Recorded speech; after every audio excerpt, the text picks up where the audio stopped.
ہمارے چینل سے جڑنے کے لیے یوٹیوب پر انس رجا ایجنسی کو سبسکرائب کریں۔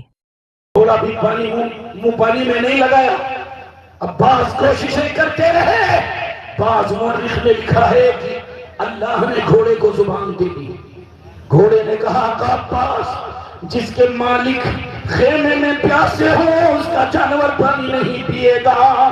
عباس جس کی شہزادی خیمے میں پیاسی ہو ان کا جانور پانی نہیں پیے گا، ضد نہ کرو۔ گھوڑے نے پانی نہیں پیا۔ عباس نے مشکیزے میں پانی بھرا اور اب باہر نکل رہے ہیں۔ یزیدی کیا کر رہے ہیں؟ یزیدی کٹتے مرتے ہوئے کچھ بھاگ گئے تھے، اب فوج کو جوش دلایا جا رہا ہے، فوج میں اتساہ بھرا جا رہا ہے۔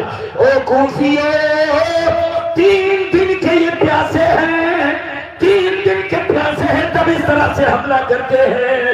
او کوفیو، اگر عباس کا مشکیزہ بھرا پانی خیمے تک پہنچ گیا، اے کوفیو تمہاری عورتیں بیوہ ہو جائیں گی، تمہارے بچے یتیم ہو جائیں گے، تمہاری بچیاں بے سہارا ہو جائیں گی۔ اگر چاہتے ہو تمہاری عورتیں بیوہ نہ ہو، عباس کا مشکیزہ بھرا پانی خیمے تک جانے نہ دینا۔ اگر چاہتے ہو تمہارے بچے یتیم نہ ہو، عباس کا مشکیزہ بھرا پانی خیمے تک جانے نہ دینا۔ اگر چاہتے ہو تمہارے بچے یتیم نہ ہو جائیں، بے سہارا نہ ہو جائیں، عباس کا مشکیزہ بھرا پانی خیمے تک جانے نہ دینا۔ فوج کو ترتیب دی جائے۔ عباس نہر فرات میں کھڑے فوج کو ترتیب دی رہی۔ یہاں تک کہ مورخ نے فرمایا، ایک بات بتا دوں میں، کربلا کی تاریخ میں بڑا اختلاف ہے، بڑا اختلاف ہے۔ کسی نے یہ لکھا، کسی نے کہا یہ نہیں یہ ہے، یہ نہیں یہ ہے، بڑا اختلاف کربلا کی تاریخ۔ کہاں تک مورخین نے سچائی کا دامن تھاما ہے، اللہ اعلم ورسولہ، اللہ اور اس کے رسول زیادہ بہتر جانتے ہیں۔ کہاں تک ان لوگوں نے دامن صدق تھاما ہے، جو علماء نے بیان کیا، مورخین نے لکھا، وہ عرض کیا جا رہا ہے، نقل کیا جا رہا ہے۔ اللہ تعالیٰ اور اس کے رسول بہتر جانتے ہیں کہاں تک سچائی کا دامن مورخین نے تھاما۔ بڑی توجہ سے سننا۔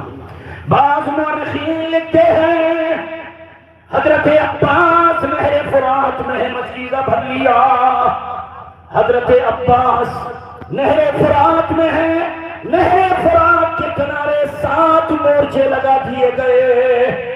ایک کمانڈر کو کہا گیا، اے کمانڈر تیرے اندر میں اتنی فوج، عباس مشکیزہ لے کر باہر نکلے، عباس کو یہی سنبھال لینا، مشکیزہ لے کر عباس کو آگے بڑھا کے جانے نہ دینا۔ اس کمانڈر نے کہا ہمارے پاس اتنی فوج، عباس نہر فرات سے باہر نہیں نکلیں گے۔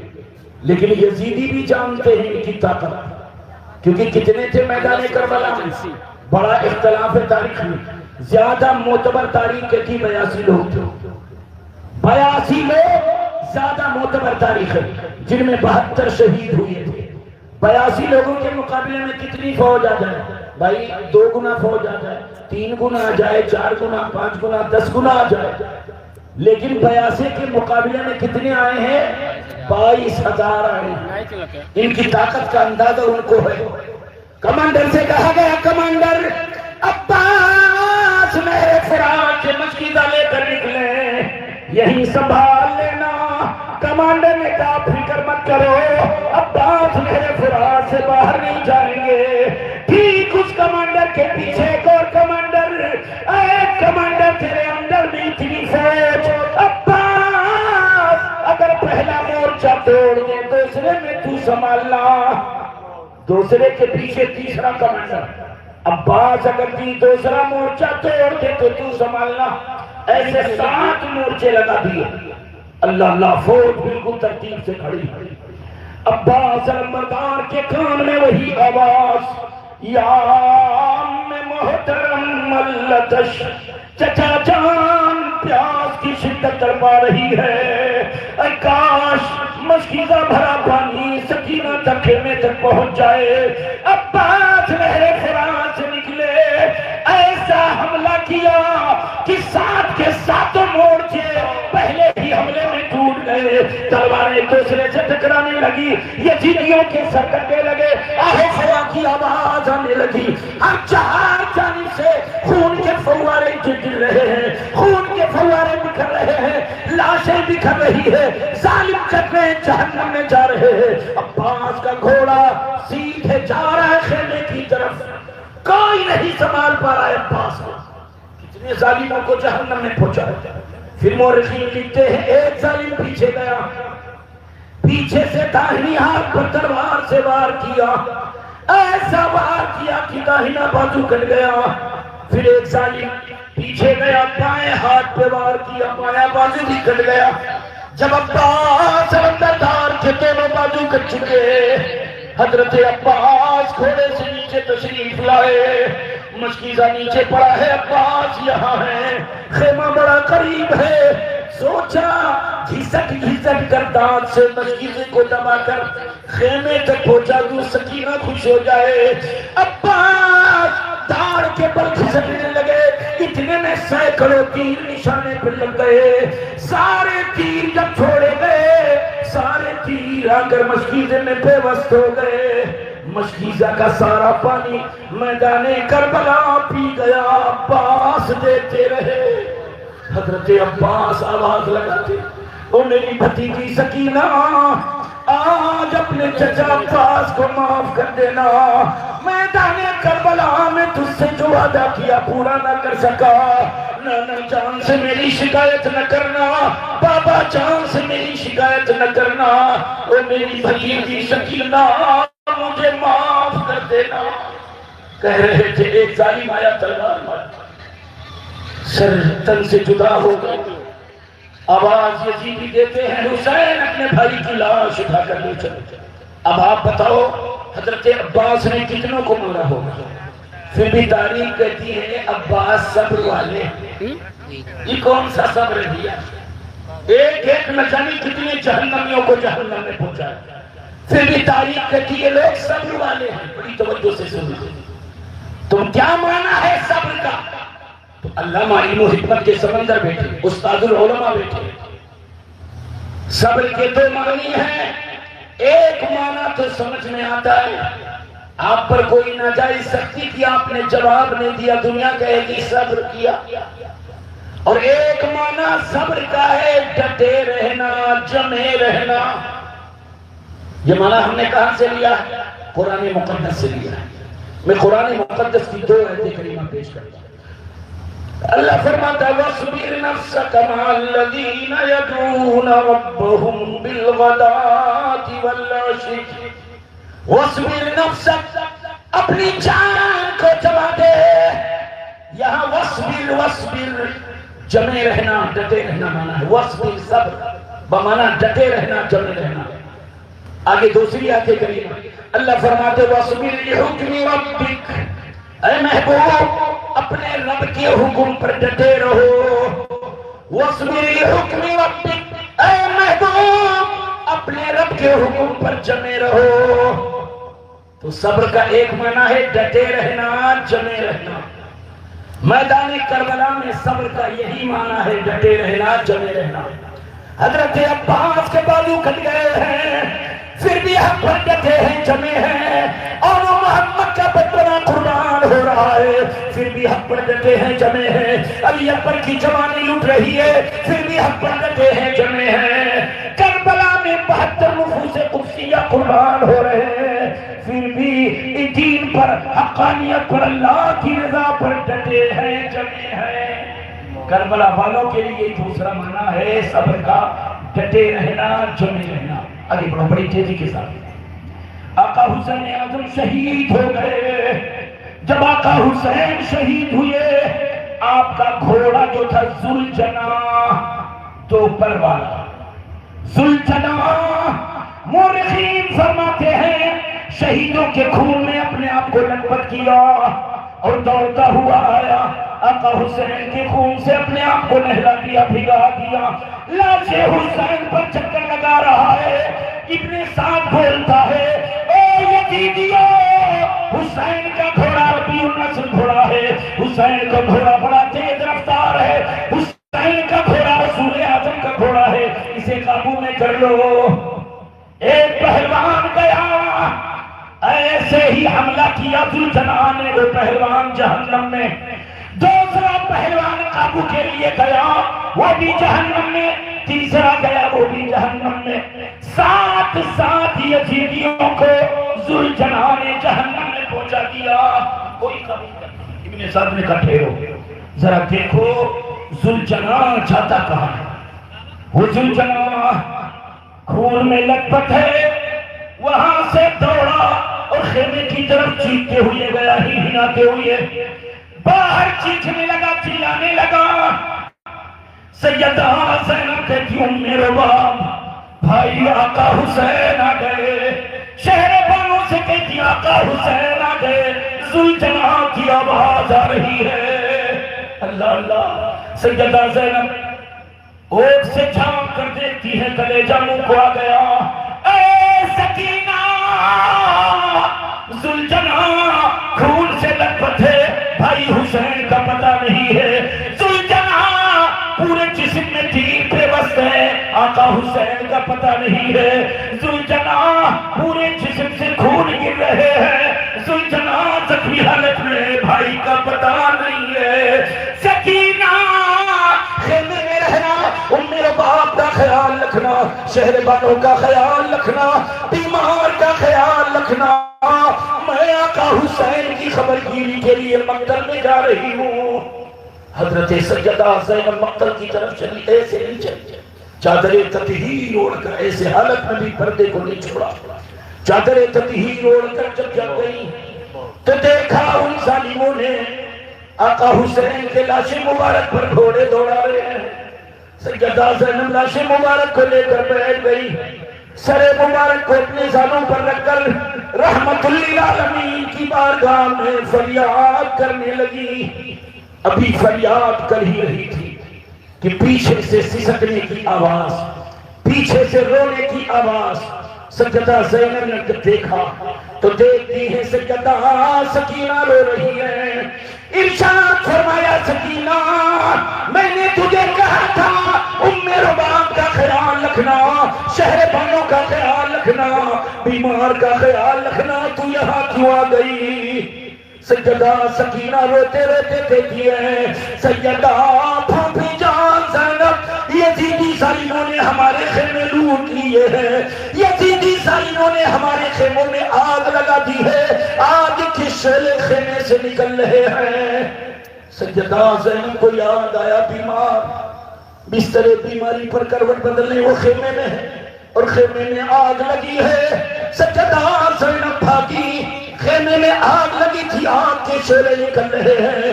سیدہ زینب آگ کے شعلوں کے اندر گئی، بیمار کو اپنے کاندھے پر اٹھا کر بیمارے سے الدین کو آگ کے شعلے سے لے کر باہر آ گئی۔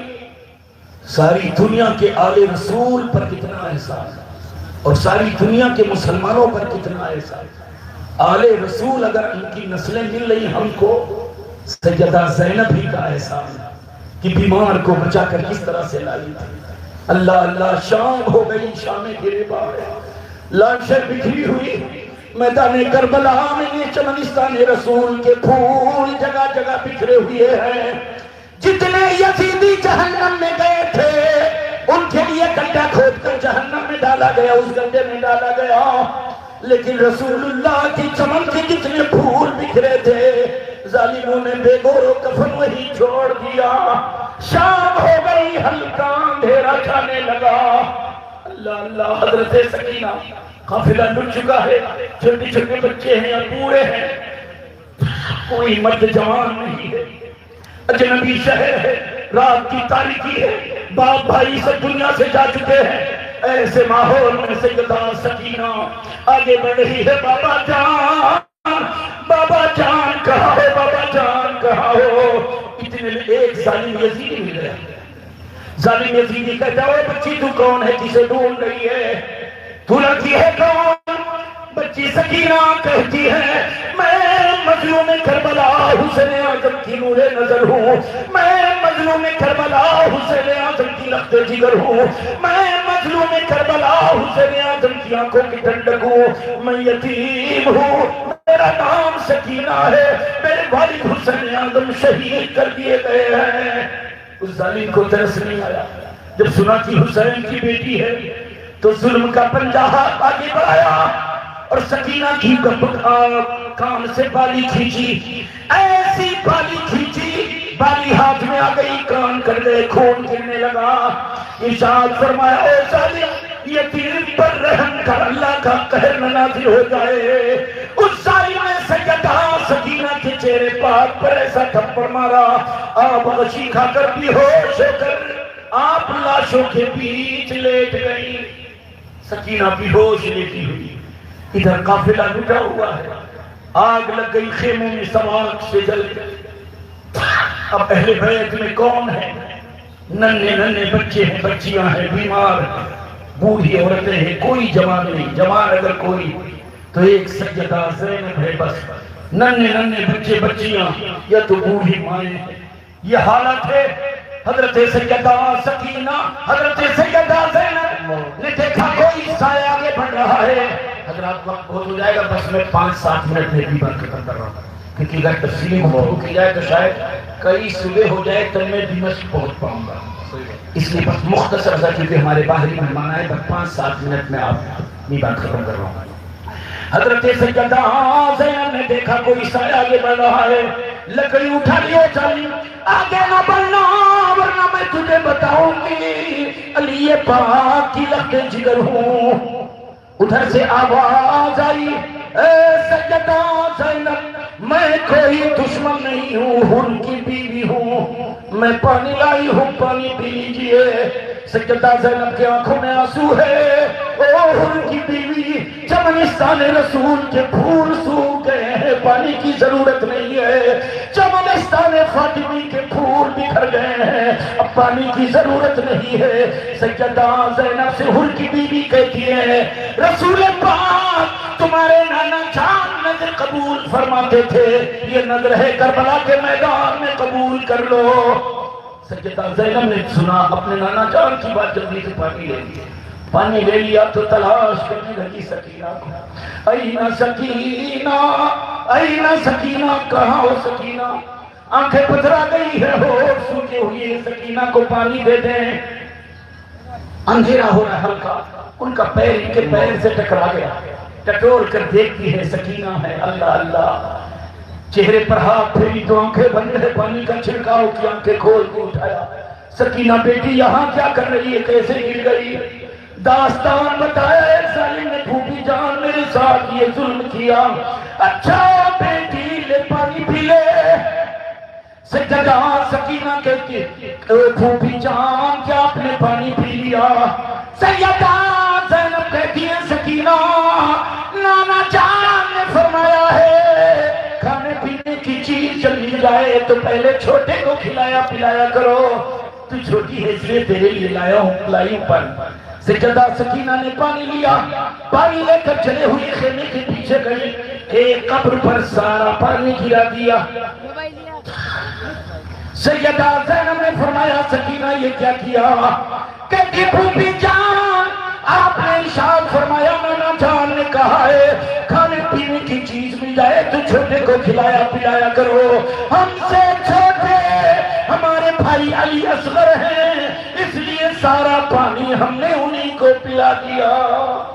یہ میدان کربلا ہے، لاشیں بکھری ہیں، ظالم آ گئے شام میں، سارے سروں کو تن سے جدا کرو، سروں کی تقسیم کرو، سارے سروں کو جسم سے جدا کیا گیا نیزے پر لگا لو، سروں کو تقسیم کر لو، فلا فلا فلا یہ سر لے کر کے چلو، اے خولی تو حسین کا سر لے کر چلے گا۔ شام کو یہ لوگ رات میں کوفہ گورنر ہاؤس کے شیطان لے کر وہاں پہنچ گئے، رات بھر وہیں پڑے رہے، پھر وہاں سے وہ نکلتے ہیں دمشق کے لیے، پھر کبھی انشاءاللہ گفتگو ہوگی۔ استغفر اللہ ربی من کل ذنب واتوب الیہ۔ السلام علیکم ورحمۃ اللہ وبرکاتہ۔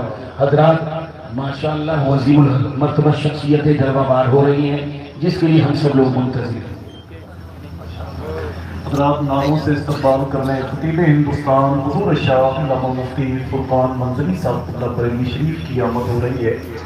شاعر سنت جناب عقیل صدیقی صاحب جن کا تعلق بریلوی شریف سے ہے، آئیے نعروں سے استقبال کرنے اور اپنی جگہ پہ انشاءاللہ بیٹھیں۔ نعرہ تکبیر، نعرہ رسالت، مسلک اعلیٰ حضرت، ذکر امام حسین، ذکر امام حسین، نعرہ تکبیر، نعرہ رسالت. بیٹھے بیٹھے بھائی اتنی اچھی محفل تھی ماشاءاللہ، لیکن پتہ نہیں کیوں ایک ساتھ آپ دو ہوتے ہیں تو ان کو اچھا نہیں لگتا ہے. تو آپ لوگ بیٹھیں تو پھر ہم ہی لوگ اٹھ کے چلے جائیں، پھر آپ بیٹھ کے کیا کریں.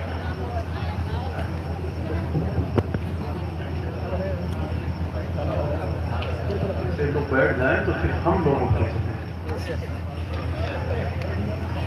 کہ زمانہ پوچھ لے جا کر کسی زمانے سے، حسین والے ہیں مٹتے نہیں مٹانے سے. نہ مٹ سکیں گے یہ خونے حسین کے دھبے، یزید بچ نہیں سکتا کسی بہانے سے.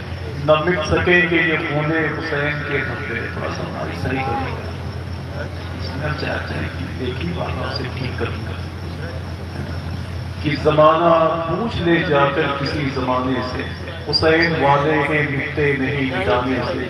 نہ مٹ سکیں گے یہ خونے حسین کے دھبے، یزید بچ نہیں سکتا کسی بہانے سے. اللہ کا شکر ہے کہ ہندوستان کے بہت مشہور و معروف خطیب خطیب ہندوستان عالم حق بیان حضور شاہ علامہ مفتی فرقان منظری صاحب اللہ بریلوی شریف کی آمد ہوئی ہے. اور اعلیٰ حضرت سرکار کا ایک مشہور زمانہ کلام پڑھ کر جس نے ہندوستان بھر کے نعت کے مشاعروں میں اپنی شرکت درج کروائی ہے، شہنشاہ ترنم محترم عقیل صدیقی صاحب خدا جن کا بھی تعلق اعلیٰ حضرت سرکار کے اس شہر سے، وہ بھی یہاں موجود ہیں. اور اس علاقے کی ایک روحانی شخصیت ہے خلیفہ سرکار تاج شریعہ صوفی باصفا استاد الشورا حضور شاہ علامہ صوفی عبدالوحید شاہ صاحب خدا صدیقی حشمتی کی موجودگی ہے. اللہ حضرت کا سایہ دراز فرمائے. اور جتنے لوگ یہاں بیٹھے ہوئے ہیں اللہ ان سب کو حضرت سے محبت کی توفیق عطا فرمائے. علامہ مظفر حسین صاحب اللہ کی باتوں پہ پہلے ہمیں پھر آپ کو عمل کرنے کی توفیق عطا فرمائے. آپ اتنے خاموش ہو کے بیٹھے ہوئے ہیں کہ محسوس ہی نہیں ہوتا ہے کہ آپ لوگ زندہ ہیں. اس سے پہلے تو ماشاءاللہ اتنا بولتے تھے کہ دلوں کو اچھے لگتے تھے. اب تو اتنے خاموش ہو گئے ہیں کہ میں سمجھ نہیں پا رہا ہوں علامہ فرقان صاحب کہ میں کہاں سے پڑھنا شروع کروں اور میں کیا کروں گا. تقریباً 12-13 سال ہو گئے یہ کام کرتے ہوئے اور بڑی محفلیں دیکھی اپنی زندگی میں، لیکن کہیں ہم لوگوں کو بھی عزت داؤں پہ لگے. ایک شعر پڑھتا ہوں کہیں سے، آپ کا دل رہے تو سبحان اللہ کہہ دیجیے. بڑے تجربے لے کر لوگ یہاں آتے ہیں، لیکن جب آپ جیسے نیک لوگ تھوڑا سا خاموش ہو جاتے ہیں تو پھر دقت ہوتی ہے تھوڑی سی. میری تاریخ راتوں میں اجالا ڈال دیتے ہیں. آرام سے پڑھتا ہوں، میں دیکھنا چاہتا ہوں کہ وہ سبحان اللہ کہنے والے اب کہاں ملیں گے. میرا یہ شعر جو ہے ان کو ڈھونڈے گا کہ میری تاریخ راتوں میں اجالا ڈال دیتے. 2-4 لوگ مل کے سبحان اللہ کہہ رہے ہیں. ورنہ میں عقیل صدیقی صاحب کو روک دوں گا اور ان کو بتا دوں گا کہ گونڈا سے آپ کی ٹرین کتنے بجے ہے. میری تاریخ راتوں میں اجالا ڈال دیتے، نوازوں کا میرے دامن میں صدقہ ڈال دیتے. میں شعر پڑھتا ہوں اور دیکھنا چاہتا ہوں کہ آخر سبحان اللہ کہنے والوں کی جو تعداد میں نے شروع میں دیکھی تھی، اگر وہی تعداد ابھی ہو جائے تو میرے خیال سے دل کو بڑا اچھا لگے. حضور کی محفلوں میں جو لوگ آتے ہیں اپنے گھر کے دروازوں کو بند کر کے، تو اسی بند دروازوں کے جو باہر کا راستہ ہے اللہ کا شکر ہے کہ اسی راستے سے سرکار امام حسین کا فیض داخل ہوتا ہے. تو آپ چاہتے ہیں امام حسین کے فیض و برکات کو حاصل کرنا تو ذرا ہاتھوں کو اٹھائیں اور مل کے بولیں لبیک یا رسول اللہ، لبیک یا رسول اللہ. بولیں انشاءاللہ. حضرت صوفی صاحب کی بیٹھے ہوئے ہیں اور علامہ عبدالوحید صاحب کا تو بہت بڑا ہے جن کی گود میں پرورش پانے والے محترم جاوید صدیقی صاحب کے کلام ہندوستان کے باہر امریکہ تک پڑھے جاتے ہیں. علامہ عبدالوحید صاحب اللہ نے بہت پہلے کہا تھا فرقان بھائی، شیر حضرت نے کہا تھا کیا بات رہی ہوگی جذبات کا احاطی جب آنکھ لڑی ہوگی کنارے مدینے. بیٹھے ہوئے ماشاءاللہ میں دعائیں لے کر لکھی ہے. نعت پڑھنا یا نعت لکھنا یہ بہت شرف کی بات ہے. نعت پڑھنا بھی اور نعت لکھنا. راحت اندوری کو کون نہیں جانتا ہے جس نے غزل کا شعر بنا کر پوری دنیا کے مشاعرے کو اپنی مٹھی میں کر دیا. جہاں تک لوگوں کی سوچ نہیں پہنچتی ہے وہاں لوگ اس کو چیف گیسٹ کی حیثیت سے بلانا پسند کرتے ہیں. راحت اندوری